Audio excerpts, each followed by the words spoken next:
হিন্দু শাস্ত্রে সোমবারকে বলা হয় ভগবান শিবের আরাধনার দিন, আর শিবের দ্বাদশ জ্যোতির্লিঙ্গের অন্যতম হল কেদারনাথ।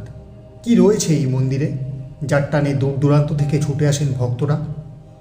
শাস্ত্র বলে দ্বাদশ জ্যোতির্লিঙ্গের অন্যতম এই কেদারনাথ 4 পুণ্যতীর্থের অন্যতম ধাম। উত্তরাখণ্ডের গাড়োয়াল শহরের কাছে হিমালয়ের কোলে এই তীর্থভূমি। কাছেই বয়ে চলেছে মন্দাকিনী নদী। আগে এর নাম ছিল কেদারখণ্ড। এই জন্য ভগবান শিব এখানে কেদারখণ্ডের অধিপতি কেদারনাথ নামে পূজিত হন। বরফের জন্য সারা বছর কেদারনাথ মন্দির খোলা থাকে না। এপ্রিল মাসের শেষের দিকে অক্ষয় তৃতীয়ার দিন মন্দির খোলে। বন্ধ হয় নভেম্বরের দ্বিতীয় সপ্তাহের প্রথম দিকে, কার্তিক পূর্ণিমায়। মন্দির বন্ধের পর কেদারনাথ মন্দিরের কিছু মূর্তি ডোলায় চাপিয়ে 6 মাসের জন্য রুদ্রপ্রয়াগের উখি মঠে নিয়ে গিয়ে পুজো করা হয়। স্থানীয় বাসিন্দারা যাকে বলে ডলি যাত্রা। প্রাকৃতিক দুর্যোগে বহুবার ক্ষতিগ্রস্ত হয়েছে এই কেদারনাথ মন্দির। ধসে ক্ষতি হয়েছে বিস্তীর্ণ অঞ্চলে, অথচ অলৌকিকভাবে এখানে নন্দী মূর্তির গায়ে আঁচড়ও লাগেনি। মহাভারতে কথিত আছে, পাণ্ডবেরা খবর পেয়েছিলেন যে মহাদেব এখানে ষাঁড়ের ছদ্মবেশে লুকিয়ে আছে। বেদব্যাসের নির্দেশে কুরুক্ষেত্রের যুদ্ধের পাপ ধুয়ে ফেলতে পাণ্ডবেরা এখানে এসে তপস্যার দ্বারা মহাদেবকে তুষ্ট করেছিলেন। কেদারনাথে সেজন্য ষাঁড়ের পিঠের কুচকেই জ্যোতির্লিঙ্গ হিসাবে পুজো করা হয়, যা দেখতে ত্রিভুজাকৃতি।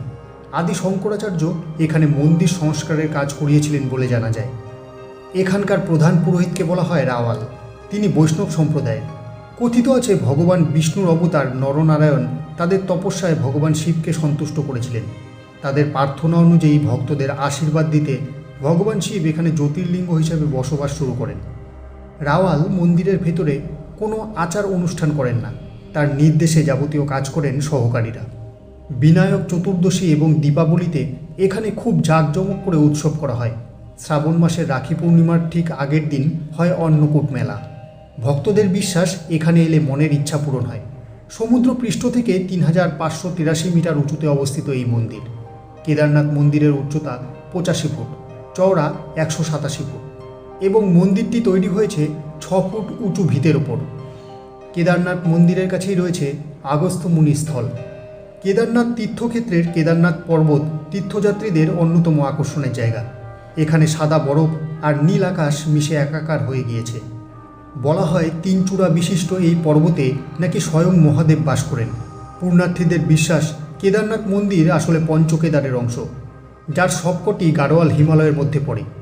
ভগবান শিব যখন ষাঁড়রূপ থেকে নিজের রূপ ধারণ করেন তখন তার হাত দেখা গিয়েছিল তুঙ্গনাথে, রুদ্রনাথে দেখা গিয়েছিল ভগবান শিবের মুখ, মধ্য মহেশ্বরে দেখা গিয়েছিল তার পেট এবং কল্পেশ্বরে দেখা গিয়েছিল ভগবান শিবের জটা।